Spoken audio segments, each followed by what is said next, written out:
Hello everyone. आज हम करेंगे 9th क्लास का 6 चैप्टर दिए जल उठे। इसके लेखक है मधुकर उपाध्याय।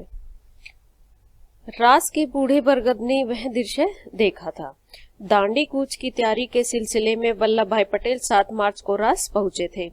उन्हें वहां भाषण नहीं देना था, लेकिन पटेल ने लोगों के आग्रह पर 2 शब्द कहना स्वीकार कर लिया। रास ये जगह का नाम है। वहां पर एक बूढ़ा मतलब बहुत पुराना बरगद का पेड़ है, तो ये सारी बातें जो भी हुई थी ये सभी उस बूढ़े बरगद के पेड़ ने देखा था। दांडी कूच की तैयारी जब सरदार वल्लभ भाई पटेल है उनको 7 मार्च को रास पहुंचना था। दांडी मार्च जो निकला था उसके सिलसिले में वह भाषण देना नहीं चाहते थे, लेकिन पटेल ने जब लोगों ने बहुत कहा तो उन्होंने कुछ शब्द कह दिए। उन्होंने कहा, भाइयों और बहनों, क्या आप सत्याग्रह के लिए तैयार हैं? तो उन्होंने ये कहा कि आप सत्याग्रह जो ये भाइयों और बहनों, क्या आप सत्याग्रह के लिए तैयार हैं? इसी बीच मजिस्ट्रेट ने निषेध आज्ञा लागू कर दी और पटेल को गिरफ्तार कर लिया गया। यह गिरफ्तारी स्थानीय कलेक्टर सीलीडी के आदेश पर हुई, जिसे पटेल ने पिछले आंदोलन के समय अहमदाबाद से भगा दिया था। पटेल ने कहा, भाइयों और बहनों, क्या आप सत्याग्रह के लिए तैयार है? लेकिन इसी बीच मजिस्ट्रेट ने निषेध आज्ञा होता मनाही का आदेश लागू कर दिया था। पटेल को गिरफ्तार कर लिया गया। यह गिरफ्तारी जो स्थानीय कलेक्टर सीलीडी थे उनके आदेश पर हुई। उनके आदेश पर इसलिए हुई क्योंकि जब पिछला आंदोलन अहमदाबाद में हुआ था तो सीलीडी को वहां से भगा दिया था। इसी का बदला लेने के लिए कलेक्टर सीलीडी ने पटेल को गिरफ्तार करवाया। वल्लभ भाई को पुलिस पहरे में बोरसद की अदालत में लाया गया, जहां उन्होंने अपना अपराध कबूल कर लिया। जज को समझ में नहीं आ रहा था कि मैं उन्हें किस धारा के तहत और कितनी सजा दे। 8 लाइन का अपना फैसला लिखने में उसे 1.5 घंटा लगा। पटेल को 500 रुपए जुर्माने के साथ 3 महीने की जेल हुई। इसके लिए उन्हें अहमदाबाद में साबरमती जेल ले जाया गया। साबरमती आश्रम में गांधी को पटेल की गिरफ्तारी, उनकी सजा और साबरमती जेल लाए जाने की सूचना दी गई। गांधी जी इस गिरफ्तारी से बहुत क्षुब्ध थे। उन्होंने कहा कि अब दांडी कूच की तारीख बदल सकती है। वह अपने अभियान पर 12 मार्च से पहले ही रवाना हो सकते हैं। वल्लभ भाई को पुलिस के पहरे में बोरसद की अदालत में लाया गया था। उन्हें वहां पर आकर अपना जो अपराध था वो स्वीकार कर लिया, लेकिन जज को ये समझ ही नहीं आ रहा था कि उन्हें किस धारा के तहत सजा दे, क्योंकि उन्होंने कोई गुनाह नहीं किया था। 8 लाइन का फैसला सुनाने के लिए अदालत को 1.5 घंटा लगा और उन्हें अंत में उन्हें 500 रुपए का जुर्माना और 3 महीने की जेल की सजा हुई। इसके लिए उन्हें साबरमती जेल ले जाया गया। साबरमती जेल ले जाते वक्त साबरमती आश्रम बीच में पड़ता था। वे साबरमती आश्रम में वहां पर रुके और गांधी जी को जब इस गिरफ्तारी का शुभ होता है नाराज, तो वे इस गिरफ्तारी से बहुत ही नाराज थे। उन्होंने कहा कि अब दांडी कूच की तारीख बदल सकती है, क्योंकि वह अपने अभियान पर 12 मार्च से पहले ही रवाना हो सकते हैं। जो दांडी कूच है, आश्रम में एक एक आदमी यह हिसाब लगा रहा था कि मोटर कार से बोरसद से साबरमती जेल पहुंचने में कितना समय लगेगा। जेल का रास्ता आश्रम के सामने से होकर जाता था। आश्रम में जो भी जितने भी आदमी थे वे ये हिसाब लगा रहे थे कि जब पटेल यहाँ आएंगे, साबरमती जेल तक पहुंचेंगे तो उसमें कितना समय लगेगा, क्योंकि जेल का रास्ता आश्रम के सामने से ही जाता था। जो आश्रमवासी थे वे पटेल की एक झलक पाना चाहते थे। समय का अनुमान लगाकर गांधी स्वयं आश्रम से बाहर निकल आए। पीछे पीछे सब आश्रमवासी आकर सड़क के किनारे खड़े हो गए। अब जब गांधी जी को अंदाजा हो गया कि इस समय यहाँ पर पहुंचने वाले हैं आश्रम के पास, तो वो भी आश्रम से बाहर निकल आए। पीछे पीछे सारे आश्रमवासी थे, वे सभी सड़क के किनारे पर आकर खड़े हो गए। लोगों का ख्याल था कि पटेल को गिरफ्तार करके ले जाने वाली मोटर वहां किसी हाल में नहीं रुकेगी, लेकिन मोटर रुकी। लगता है पटेल का रौब ही था कि पुलिस वालों को मोटर रोकनी पड़ी। गांधी और पटेल सड़क पर ही मिले। एक संक्षिप्त मुलाकात। पटेल ने कार में बैठते हुए आश्रमवासियों और गांधी से कहा कि मैं चलता हूं, अब आपकी बारी है। पीछे पीछे सारे आश्रमवासी भी जो थे वे सड़क पर आकर खड़े हुए। लोगों का ख्याल था कि वहां जब पटेल को ले जाया जाएगा तो वहां पर गाड़ी नहीं रुकेगी, लेकिन यह उनका अनुमान गलत निकला। मोटर वहां पर रुकी और वे अंदाजा लगा रहे थे कि यह पटेल का रो भी है कि गाड़ी आश्रम के पास आकर रुकी। पुलिस वालों की मोटर वहां पर रोकनी पड़ी उन्हें। गांधी और पटेल सड़क पर ही मिले। एक छोटी सी मुलाकात थी। पटेल ने कार में बैठते हुए आश्रमवासियों और गांधी से कहा कि मैं चलता हूं, अब आपकी बारी है। उन्होंने कहा कि मैं तो अब जेल जा रहा हूं, लेकिन आप अपना ध्यान रखना, अब आपका भी नंबर है। पटेल की गिरफ्तारी पर देश भर में प्रतिक्रिया हुई।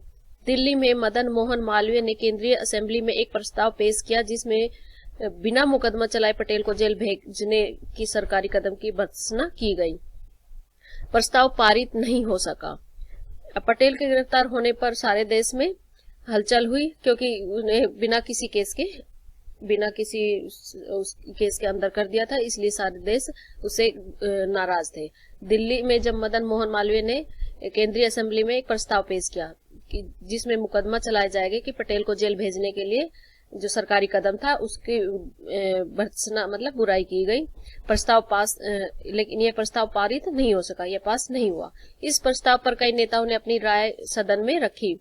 मोहम्मद अली जिन्ना ने कहा, सरदार वल्लभ भाई पटेल की गिरफ्तारी अभिव्यक्ति की स्वतंत्रता के सिद्धांत पर हमला है। भारत सरकार एक ऐसी नजीर पेश कर रही है जिसके परिणाम गंभीर होंगे। गांधी के राज पहुंचने के समय में कानून लागू था जिसके तहत पटेल को गिरफ्तार किया गया। मोहम्मद अली जिन्ना ने भी कहा कि सरदार वल्लभ भाई पटेल की गिरफ्तारी की अभिव्यक्ति जो स्वतंत्रता के सिद्धांत पर एक हमला है। भारत सरकार को ऐसे उदाहरण पेश कर रही है जिसके गंभीर परिणाम होंगे। यह अच्छा नहीं है कि उन्हें बिना किसी केस के जेल में डाल दिया गया। गांधी के राज पहुंचने के समय में कानून लागू था जिसके तहत पटेल को गिरफ्तार किया गया था। सत्याग्रहियों ने अपनी ओर से तैयारी पूरी कर ली थी। अब्बास तैयब जी वहां पहुंच चुके थे। गांधी की गिरफ्तारी की स्थिति में कूच की अगुवाई कर सके। बोरसद से निकलने के बाद लगभग सभी आश्वस्त थे कि अब गांधी को जलालपुर पहुंचने तक नहीं पकड़ा जाएगा, लेकिन तैयारी में कोई कमी नहीं थी। गांधी के राज पहुंचने के समय वह कानून लागू था कि जिसके तहत पटेल को गिरफ्तार किया गया था। सत्याग्रहियों ने अपनी ओर से पूरी तैयारी कर ली थी, लेकिन वे कोई भी रिस्क नहीं लेना चाहते थे, अपनी तैयारी को पूरा कर रहे थे। रास में गांधी का भव्य स्वागत हुआ। दरबार समुदाय के लोग लोग थे वे सबसे आगे थे। दरबार गोपाल दास और रविशंकर महाराज वहां मौजूद थे। गांधी ने अपने भाषण में दरबारों का खास तौर पर उल्लेख किया। कुछ दरबार रास में रहते हैं, पर उनकी मुख्य बस्ती कनकापुरा है, उससे सटे गांव देवण में। अब जब गांधी जी रास पहुंचे तो वहां पर उनका बहुत ही शानदार स्वागत हुआ। दरबार में समुदाय के लोग दरबार समुदाय के लोग थे वो सबसे आगे थे। दरबार गोपालदास और रविशंकर महाराज वहां पर मौजूद थे। गांधी ने अपने भाषण में दरबारों के बारे में कई बार उल्लेख में किया है, बताया है। कुछ दरबार रास में रहते हैं, लेकिन उनकी जो मुख्य जगह है कनकपुरा है, जो उससे सटे गांव देवण में है। दरबार लोग रियासतदार होते थे। उनकी साहबी थी, ऐसो आराम की जिंदगी थी, एक तरह का राजपाट था। दरबार सब कुछ छोड़कर यहाँ आकर बस गए थे।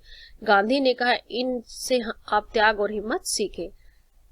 जो ये दरबार थे, इनके पास रियासत थी, अच्छे पैसे वाले थे, आराम की जिंदगी जीने वाले थे और इनका राजपाट भी था। लेकिन दरबार सब कुछ छोड़ छाड़ कर यहाँ आकर बस गए। गांधी ने कहा, हमें इन्हें त्याग और हिम्मत इन्हीं से सीखनी चाहिए।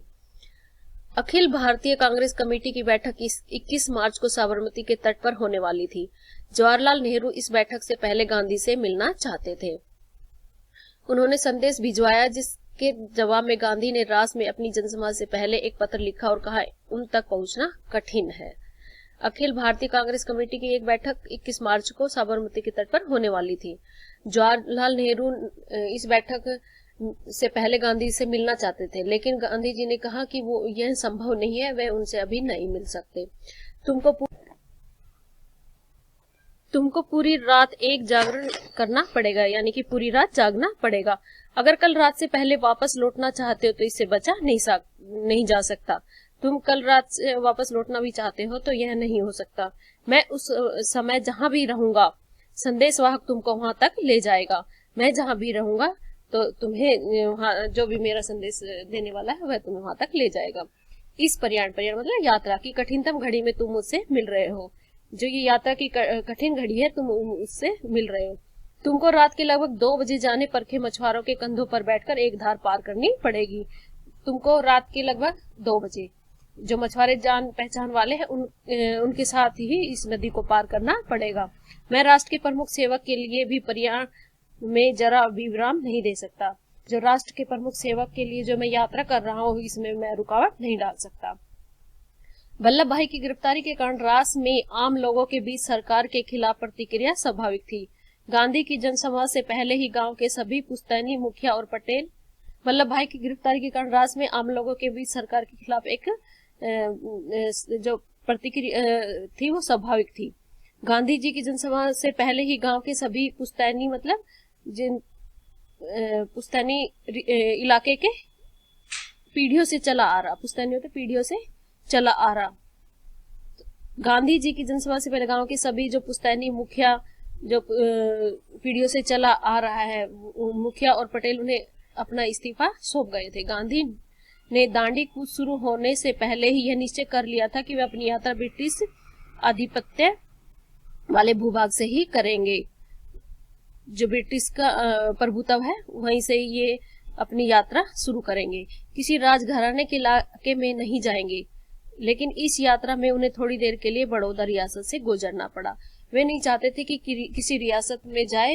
वे जो भी ये यात्रा थे, ये जो ब्रिटिश सरकार के प्रभुत्व था वहीं से यात्रा शुरू करना चाहते थे, लेकिन जो बड़ौदा रियासत थी वहां से उन्हें गुजरना पड़ा। ऐसा न करने पर यात्रा करीब 20 किलोमीटर लंबी हो जाती और इसका असर यात्रा कार्यक्रम पर पड़ता।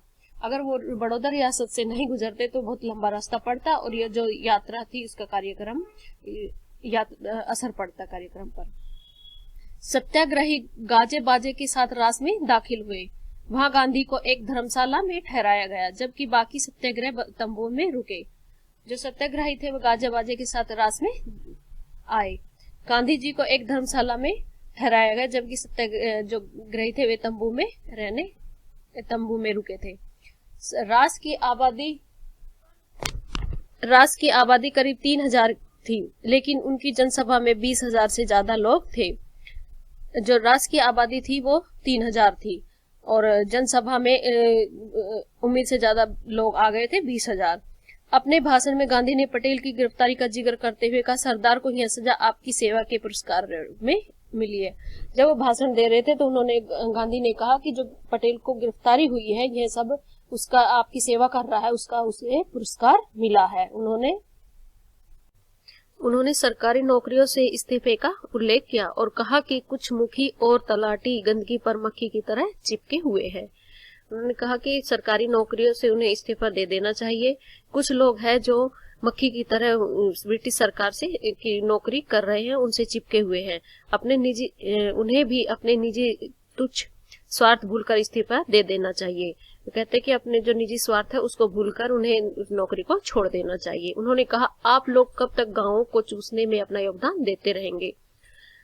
सरकार ने जो लूट मचा रखी है उसकी ओर से क्या अभी तक आपकी आंखें खुली नहीं है?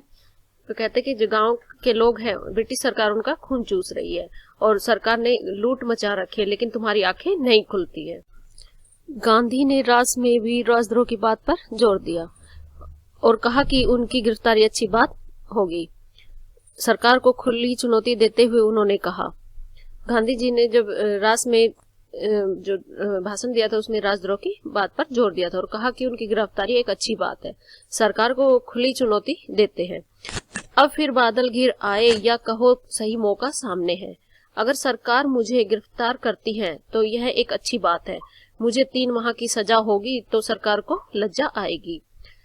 अब गांधी जी कहते हैं कि अब फिर बादल घिराए के मतलब सब लोग इकट्ठे हो रहे हैं, यही सही मौका है। अगर सरकार मुझे गिरफ्तार करती है तो ये बहुत अच्छी बात है, क्योंकि अगर वो मुझे 3 महीने की सजा देती है तो ये सरकार के लिए ही शर्म की बात है।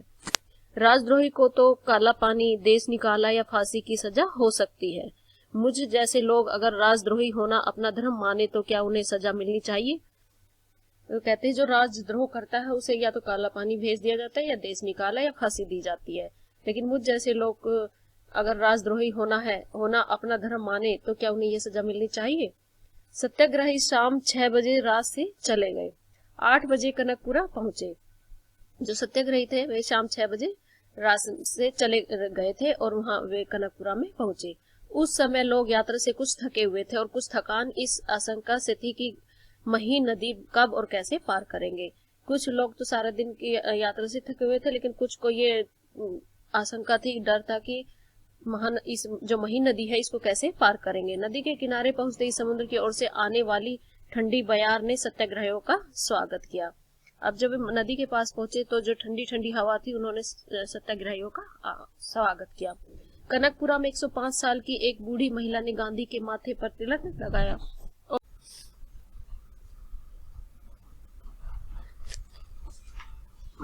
महात्मा जी स्वराज लेकर जल्दी वापस आना। अब उन्होंने, एक महिला थी जो 105 साल की बूढ़ी थी, उन्होंने माथे पर तिलक लगाया और तिलक लगाते हुए कहा, हे महात्मा जी, जो आप जल्दी वापस आना, अपनी आजादी लेनी है। गांधी जी ने कहा, मैं स्वराज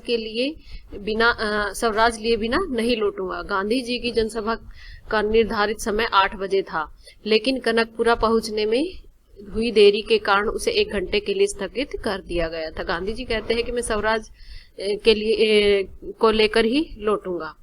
जनसभा में गांधी जी ने ब्रितानी कुशासन का जिक्र किया। उन्होंने कहा, इस राज में रंग से राजा तब तक दुखी है, राजे महाराजे जैसे सरकार नचाती है, नाचने को तैयार है। जनसभा में गांधी जी ने जो ये ब्रिटिश सरकार है इसके कुशासन का जिक्र किया था, जो बुरा शासन है उसका जिक्र किया था। और उन्होंने कहा था कि इस राज में जो रंग है या राजा है, सभी दुखी है। जो राजे महाराजे जैसे सरकार नाचती है, वैसे ही राजे महाराजे सब नाचते हैं, नाचने को तैयार है। यह एक राक्षसी राज है, इनका संहार करना चाहिए। संहार मतलब नाश करना चाहिए। रास्ते में रेतीली सड़कों के कारण यह प्रस्ताव किया गया कि गांधी थोड़ी यात्रा पार कर कार से कर ले। गांधी जी ने इससे साफ इनकार कर दिया। उनका कहना था कि यह उनके लिए जीवन की आखिरी यात्रा है और ऐसी यात्रा में निकलने वाला वाहन का प्रयोग नहीं करता। गांधी जी से जब ये कहा गया कि वो कार में बैठ जाए तो उन्होंने साफ इनकार कर दिया। उन्होंने कहा यह है उनकी जीवन की आखिरी यात्रा और इस यात्रा को वो किसी गाड़ी में बैठकर नहीं करना चाहते। यह पुरानी रीति है। धर्म यात्रा में हवाई जहाज, मोटर या बैलगाड़ी में बैठकर जाने का वालों को लाभ नहीं मिलता। यह कहते कि ये धर्म यात्रा है, इसमें अगर कोई हवाई जहाज या मोटर कार वगैरह में जाता है तो उसे कोई लाभ नहीं मिलता। यात्रा में कष्ट सहे, लोगों का दुख सुख समझे, तभी सच्ची यात्रा होती है। अब उन्होंने कहा अगर धर्म यात्रा में जा रहे हैं तो लोगों के दुख है उनको समझना चाहिए, जो उन्हें कष्ट है, यही सच्ची यात्रा मानी जाती है। ब्रिटिश हुक्मरानों में एक वर्ग ऐसा भी था जिसे लग रहा था कि गांधी और उनके सत्याग्रह मही नदी के किनारे अचानक नमक बनाकर कानून तोड़ देंगे।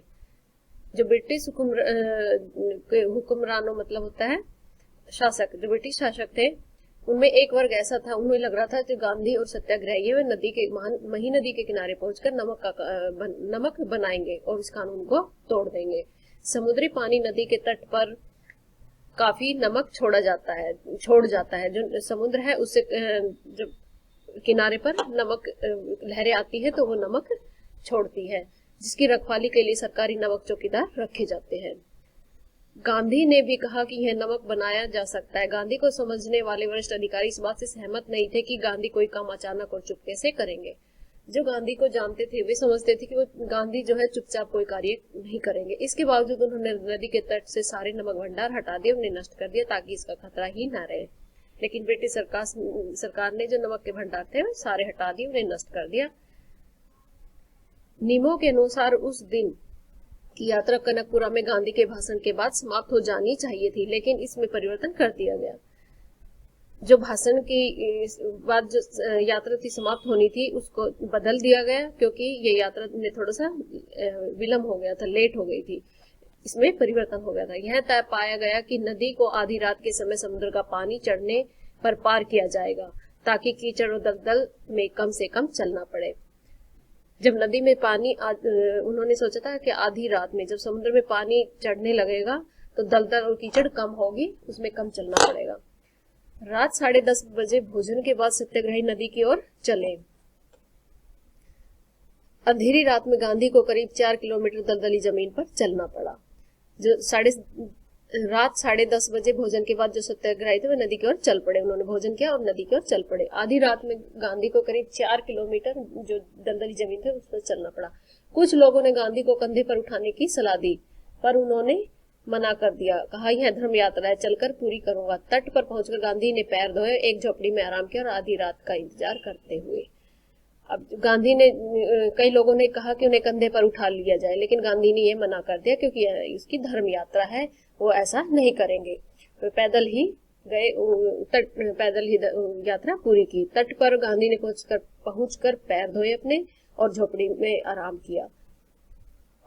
मही के तट पर उस गुप्त अंधेरी रात में भी मेला जैसा लगा हुआ था। जो मही के तट पर जो एकदम अंधेरा था, लेकिन उस समय ऐसा लग रहा था जैसे कोई मेला लगा हो। भजन मंडलियां थी, दांडिया रास में निपुण दरबार थे, उनके गीत के बोल थे। तो कहते हैं यहाँ पे भजन, जो मही नदी थे उस पर अंधेरा तो था, लेकिन भजन, लोग बाग भजन गा रहे थे। रास के जो दरबार थे वे गीत गा रहे थे। उनके गीत देखो, देखो गांधी का दांडिया रास, देखो वल्लभ का दांडिया रास, दांडिया रास सरकार का नाश, देखो विठल का दांडिया रास, देखो भगवान का दांडिया रास। ये गीत गा रहे थे जो दरबारी थे।